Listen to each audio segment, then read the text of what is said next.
Olá, tudo bom? Hoje eu vou falar das 10 coisas que você precisa saber se você está de mudança para os Estados Unidos ou acabou de chegar. Vou falar de vários assuntos, desde moradia, que aqui existem tipos diferentes de moradia, entre outras coisas, escola, dicas de onde comprar. Eu vou dar algumas dicas aqui para você que está se mudando para os Estados Unidos. A primeira dica é sobre moradia. É importante saber a diferença do tipo de moradia que você está procurando. Existem vários tipos diferentes de moradia. Tem casa, townhouse, apartamento, condomínio, enfim, são diversos. O americano ele usa muito um nome específico para cada coisa. Então, assim, por exemplo, quando eles falam apartamento, geralmente significa que aquele lugar é alugado. Quando eles falam condomínio, que eles falam, na verdade, chamam de condo, significa que aquele apartamento foi comprado. São duas coisas diferentes. Por exemplo, se você chegar aqui querendo alugar um apartamento e estiver procurando por um condomínio, você não vai ser muito difícil arranjar um apartamento para alugar, porque geralmente são lugares que vendem um apartamento. O que acontece às vezes é a pessoa que comprou aquele apartamento aluga, né? Então, assim, mas aí você vai estar alugando diretamente com o proprietário, não para uma empresa, como acontece nos apartamentos. Quando eles falam apartments, geralmente é um lugar só de aluguel e é um lugar que é gerenciado por uma empresa na maioria das vezes. E existe uma diferença entre townhouse e house. A townhouse são casas como se fossem casas germinadas, elas são uma grudadas na outra. A single family são casas normais, tá? Geralmente não são em condomínios, elas são sozinhas na rua, né? Você tem uma rua e as casas uma do lado da outra, obviamente, mas assim, elas não fazem parte de um condomínio. Então, geralmente elas são single homes. A segunda dica é sobre o depósito. Quando você aluga um apartamento, você tem que dar um depósito junto com o primeiro aluguel. Então, vamos supor, você gostou de um apartamento, você quer pegar aquele apartamento agora. Você vai pagar o primeiro aluguel, logo de cara, e um depósito. Esse depósito varia muito de preço. Tem apartamento que você tem que pagar um outro aluguel. Isso é o valor do depósito, é o mesmo valor do seu aluguel. Tem lugar que você paga só metade, tem lugar, às vezes, quando tem promoção, você paga $500 de depósito, 300, enfim. Isso varia muito, mas todo apartamento tem. A terceira dica é sobre as escolas. Isso tá ligado, assim, mais ou menos com a moradia, porque a escola muda dependendo de onde você mora. Então, isso muda também o preço, não só do aluguel, né, como da compra. Um lugar que tem um distrito escolar muito bom e escolas muito fortes, obviamente o aluguel e a compra vai ser mais caro, né? Eles vão ser mais caros do que se você fosse para um lugar onde a escola não é tão boa. Então, é bom sempre você olhar o distrito escolar, se você tem filhos, né? Tem um site chamado Zillow, eu vou colocar aqui na descrição para você ver, que ali fala, quando você vê um apartamento para alugar, é um site que eu uso para procurar apartamento, tanto para vender ou para alugar, ou casa, o que for. E ele tem todas as informações, não só do aluguel e da compra, como também das escolas. Tem lá a nota da escola, tem toda a informação que você precisa, qual é a escola que está dentro do seu distrito, enfim. E uma coisa legal desse site também é que, por exemplo, vamos supor, você está passeando em algum lugar da cidade, você viu uma casa que você achou maravilhosa, você imagina, pô, quanto que custa essa casa? Você pega esse aplicativo, assim, imediatamente saber o preço daquela casa, isso é bem legal. E aí você consegue ver também o distrito escolar, como que às vezes tem até foto da casa. A quarta dica que eu vou dar é sobre as provas para entrar nas escolas públicas. Porque assim, quando a criança que mora no Brasil, por exemplo, vem morar aqui, ela vem como um estudante que o inglês é a segunda língua. A criança tem que fazer uma prova de inglês para entrar na escola para saber se ela tem nível para estudar com os americanos. Então, assim, eles não vão simplesmente pegar... Eu achava que eles pegavam a criança e botavam na aula ali e a criança se virava. Não é bem por aí. Às vezes a escola que você quer ir não tem aquele programa, esse programa para estrangeiro. Então, eles te colocam numa outra escola, que às vezes é ou não do seu distrito escolar, e aí a criança fica naquela escola até conseguir sair dessa turma de imigrantes, e aí sim consegue entrar na escola que anteriormente, ou que seria então a escola do seu distrito. Se o seu filho tiver menos de 5 anos e você precisar colocar ele na escola, no caso na creche, tem que ser particular.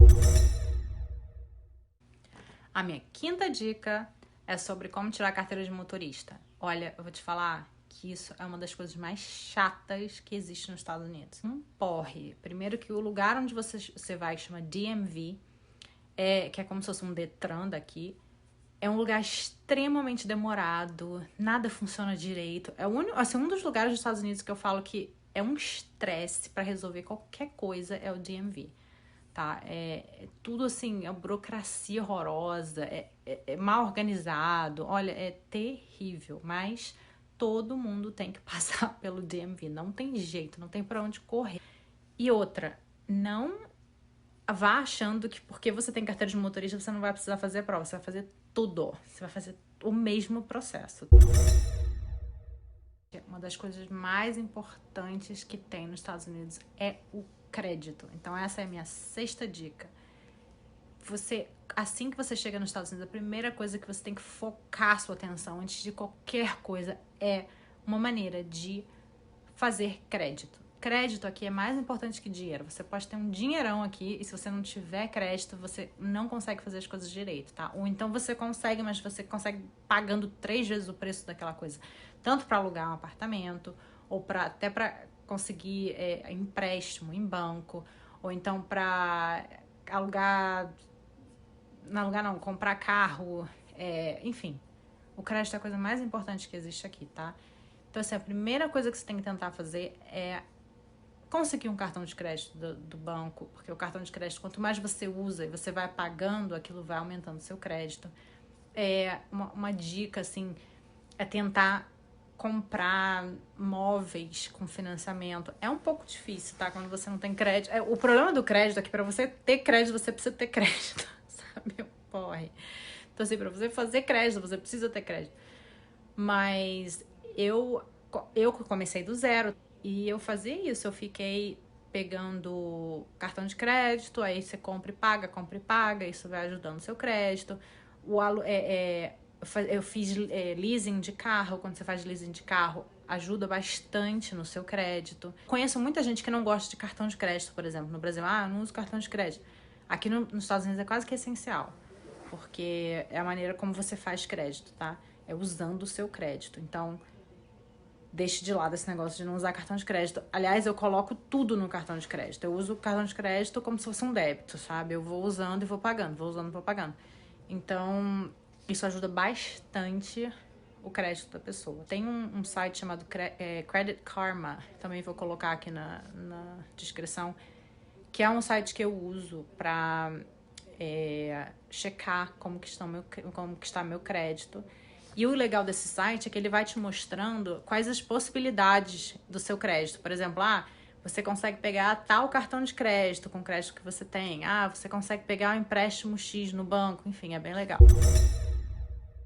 Minha sétima dica é sobre os impostos. Quando você chega nos Estados Unidos, uma das primeiras coisas que você tem que fazer, além de tirar a carteira de motorista, é tirar o seu Social Security, que é o seu cartão. É como se fosse um CPF, tá? Sem esse cartão você não consegue absolutamente nada aqui. Então você precisa, a primeira coisa que tem que fazer é tirar o seu Social Security.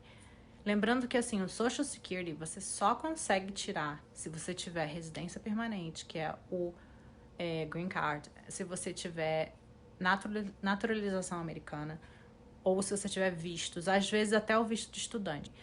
Então não é uma coisa fácil de tirar, mas ele é essencial. Se você tá vindo pra cá com visto de trabalho, é uma das primeiras coisas que você tem que fazer, é tirar o Social Security. Em alguns casos, você consegue tirar um negócio que chama ITIN, que é um número só pra você pagar imposto, tá? E ele geralmente você não precisa nem de visto para tirar esse ITIN. Depende muitas vezes criança, você vem para cá com filhos, os filhos tiram o ITIN, porque eles precisam também estar dentro de um certo imposto. Enfim, eu não sei direito como que funciona a parte das crianças nesse caso, mas no site do Social Security tem toda a informação que você precisa em relação ao ITIN também. Então, assim, o Social Security é uma das coisas mais importantes aqui. Então, vale a pena você colocar na sua lista como prioridade. A minha oitava dica é sobre Costco. Na verdade, o nome é Costco, mas o brasileiro que fala Costco. Olha, vou te falar, todo mundo que vem pra cá e que entra nesse negócio do Costco fica apaixonado, tá? Então, assim, é um supermercado que vende comida em quantidade grande. Então, tudo que você compra lá, o pote é enorme, é pra quem tem família. Quem tá vindo pra cá solteiro, acho que não faz muito sentido. Eu não tive até ter a carteirinha do Costco, tá? E existem dois tipos, tem a normal e tem a business. A business não necessariamente que você precisa ter um negócio, não, ela só é mais cara, tá? É uma executiva, digamos assim. Ela só é um step a mais. E o preço lá é muito bom, é muito em conta, tá? Então, porque como vem com quantidade grande, você paga mais, mas você paga menos do que se você tivesse comprado a mesma quantidade em outro supermercado. A minha nona dica é sobre passeios. Eu sei que quando as pessoas vão morar em Orlando, a primeira coisa que elas pensam, eu vou pra Disney toda semana, eu vou pra Disney o tempo todo. Provavelmente você pode até ir no primeiro mês, mas depois, primeiro que enche o saco ir pra Disney todo fim de semana. Vou ser bem sincera, tipo, você vai querer ver outras coisas, conhecer outros lugares. E também, assim, acaba saindo caro. Nem todo mundo pode ir pra Disney todo fim de semana. Apesar de que, geralmente, quando você mora naquele estado de onde é o parque, você tem desconto. Por exemplo, na Califórnia, que eu morei muitos anos, a gente tinha desconto pra ir na Disney da Califórnia. E tem um negócio também que é um passe anual, que você paga também por ano, e você pode ir pra Disney, não é quando você quiser, tem um calendário de datas que você pode ir, tá? Geralmente em datas muito, assim, cheias, você não pode ir, que eles chamam de blackout dates. O blackout dates são dias que você não pode ir, que geralmente é na época de Natal, nas férias, enfim, tem um calendário lá que você tem que olhar.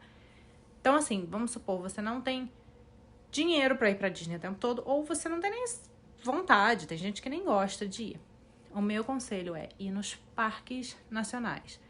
Os Estados Unidos é muito famoso por ter os melhores parques do mundo. Os parques nacionais são, assim, lindos, que são geralmente florestas maravilhosas, parques maravilhosos. Tem tanto lugar para ver, mas cada estado tem um, sabe? Ou mais de um. Os da Califórnia são lindos, lindos, lindos, lindos. Tem a Sequoia Park, tem Yosemite, tem um monte, e é cada um mais lindo que o outro, tá? Eles não são de graça, a maioria não é de graça, mas é bem baratinho. Você paga, às vezes, $10 pelo carro. Então, você pode, não importa quantas pessoas estão dentro do carro, ou às vezes você paga por pessoa $5, depende, isso varia bastante. Tem lugares que você pode fazer acampamento, e olha, é maravilhoso. Aconselho muito mesmo a irem em parques nacionais. A minha 10ª e última dica é sobre uma coisa que eu acho muito importante vocês saberem, que é relacionada à gorjeta, tá? Aqui nos Estados Unidos, toda vez que você tem algum tipo de prestação de serviço, ou você foi num restaurante, ou alguém prestou serviço para você de qualquer forma, você tem que dar o que eles chamam de tip, que é a gorjeta. Geralmente, a pessoa dá no mínimo 18% da conta. Então, se você for num restaurante, tem restaurante que te dá escrito no final da conta, tem lá quanto que é cada porcentagem. Tem restaurante que já até inclui o tip. Por exemplo, restaurantes que estão acostumados com estrangeiros, porque muito estrangeiro não sabe desse negócio da gorjeta, porque é uma coisa bem tradicional americana, é bem da cultura mesmo americana, eu vou explicar por quê. Então, eles já colocam no preço da conta às vezes, gente, é bom olhar, porque quando eles colocam, tá lá escrito que colocou, tá? Se não tiver, você tem várias opções, você pode dar 15, 18, 20, enfim, tem várias porcentagens, mas o mais normal é 18%. E assim, a cultura da gorjeta aqui funciona da seguinte forma: a pessoa é uma garçonete, geralmente os garçons, bartender, o que for, são pessoas assim, geralmente estudantes de universidade, ou pessoas que são atores, que estão tentando trabalhar como ator, e aí tem aquele trabalhinho para ter um dinheiro para pagar o aluguel, e eles vivem da gorjeta, porque o dinheiro que eles ganham como salário não dá para viver, tá? Então, assim, uma pessoa que trabalha como garçonete, dependendo do estado, chega a ganhar, assim, menos de $5 a hora, tá? Eu conheço gente que ganha $2 a hora. Então, assim, eles não ganham o suficiente para viver, mas eles ganham gorjeta. E essa gorjeta, geralmente, é assim, quase que a maior parte do salário deles, entendeu? E você, assim, a pessoa que tá trabalhando como garçom, garçonete, às vezes consegue fazer muito dinheiro com gorjeta, dependendo do lugar onde ele trabalha. Só que é uma coisa bem cultural, tá? Esse negócio da gorjeta. É mal visto se você não der gorjeta. Se você voltar naquele restaurante, talvez não te tratem da mesma forma. Ou se você voltar, talvez vão te dizer que não tem vaga. Se você for uma pessoa que tá sempre lá e não paga gorjeta, eles marcam a pessoa, sabe? É uma coisa bem cultural daqui. Então, assim, lembra que toda vez que você... Qualquer tipo de serviço, você tem que pagar a gorjeta. Por exemplo, você foi fazer depilação, você vai pagar a gorjeta. Você foi cortar o cabelo, você vai pagar a gorjeta. Tem várias formas vários serviços que são meio que obrigatórios de pagar. Obrigatórios entre aspas, tá? Não é que você tem obrigação de pagar, não. Mas fica subentendido que você tem que pagar. Então é importante, toda vez que você for pra pedir qualquer tipo de serviço, tá? Você foi cortar cabelo, você foi fazer depilação, fazer unha, às vezes até empregada doméstica, você tem que fazer um cálculo, tá? O preço não vai ser, pra cortar o cabelo custa $100, não, vai ser $100 mais 18%, tá bom? Então essa é uma dica bem importante. E é isso, gente, eu espero que eu tenha ajudado vocês um pouquinho aí, que estão vindo morar aqui ou que acabaram de chegar. Vejo vocês no próximo vídeo. Tchau!